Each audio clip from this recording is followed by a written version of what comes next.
Colorado State. What a game. Insane ending. Huge lead up. Ton of hype. College game day there. Weren't they there for a second week in a row? I don't know if there's ever been a time where college game day has arrived at a university and college campus for the second time in a row.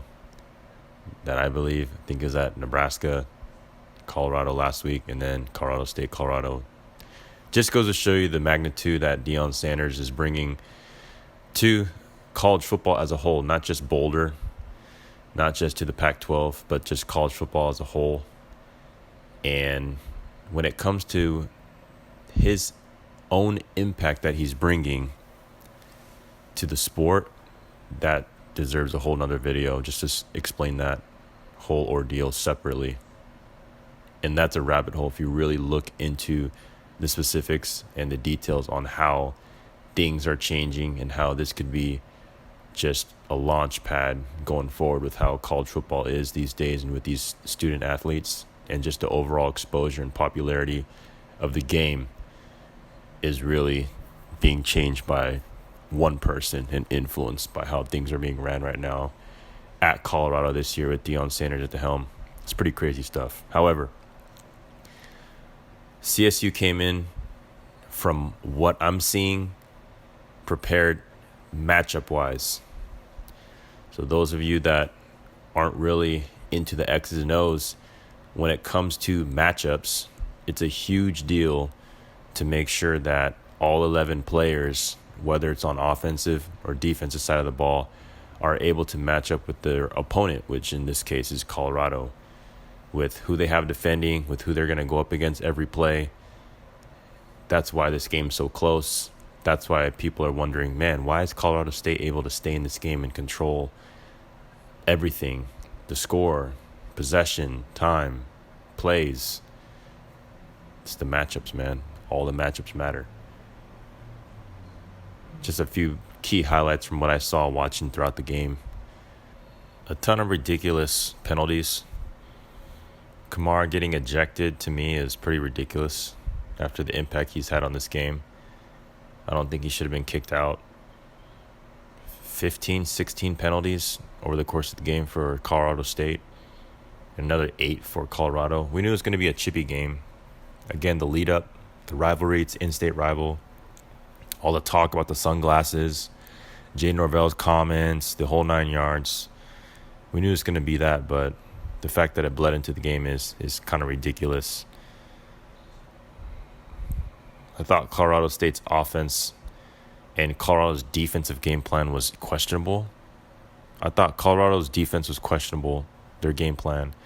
Colorado State did a great job exploiting the defense, running all these. The Colorado State's quarterback hit about 9 to 10 shallow crosses that went for about 8 yards. If you do 8 times 9, it's 72 yards just on throwing a 4-yard route. That's pretty ridiculous. I don't know why they didn't make any adjustments. I guess they wanted to just keep everything in front, playing cover 2 man, Colorado's defense, that is. But that's just easy pitch and catch, and that helps teams get into rhythm, being able to allow that. So interesting that Coach Kelly just kind of allowed that the whole course of the game. Colorado State's quarterback, that kid is a gunslinger. That man does not care. Being able to bounce back from that pick six that Shiloh Sanders was able to get off and be able to continue to make good passes over and over again over the course of the game was pretty amazing to see. So credit to him. I thought it was really good football on both quarterbacks, Shedeur and this quarterback, Nicolosi. Some good ball, man. I love watching good ball. Colorado kind of got neutralized from an offensive standpoint. Shedeur Sanders wasn't able to sit back and pick off the defense. I believe Colorado State came into the game with a great defensive game plan, looking at the first 2 games against TCU and Nebraska, and how they were able to kind of slow down Shedeur with his reads and his progressions and where he wanted to go with the ball. I thought that Colorado State's defensive line the whole night, defending it against the run and especially against the pass, sacking Shedeur about 4 times, maybe 5, played exceptional. What's his name? Muhammad Kamara, number 8 for Colorado State. Just a beast, man. Him alone just destroyed and wrecked Colorado's offense. That Travis Hunter hit, that was a cheap shot. I'm surprised the player didn't get ejected. That was a pretty insane play. Dude just came up and just cracked Travis Hunter on the sideline. They haven't came out, I don't think, with any injury report yet, but I'm thinking it's broken ribs for sure. The fact that Hunter was able to come back in for a couple more plays after that shows some toughness and respect to him, but after the first half, they say they took him to the hospital. I'm going to predict he got broken ribs. So that's tough on that part. Shedeur Sanders is a dog. It just shows me that throughout him struggling, not having his best player, having the O-line, his O-line just get dominated pretty much throughout the game, and him still being able to make plays with his legs and extend plays to be able to throw the ball downfield shows his poise and how good of a quarterback he is. Jay Norvell came in, backing up everything that he's been saying for the most part. Crazy. I thought Colorado State was going to come in here and get beat 42-0. Colorado State, I guess, lost their first game against Washington State. Washington State is not a great team this year, so I just thought that Colorado State wasn't ready. But again, you just never know when it comes to matchups and how teams prepare.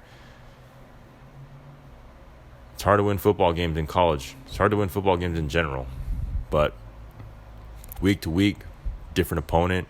Each week, it just says a lot about the preparation and what goes into the whole idea of preparing for a college football game. And it really, anything can happen.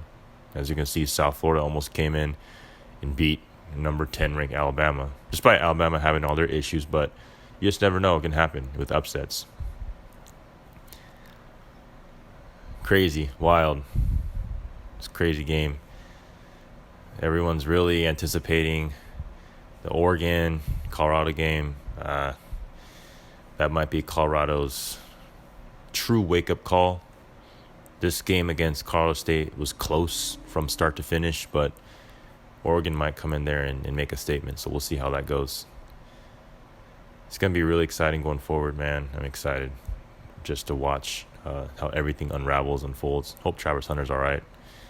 Got to get in there, get a little bit more weight on him. Still a little thin, but he'll be all right.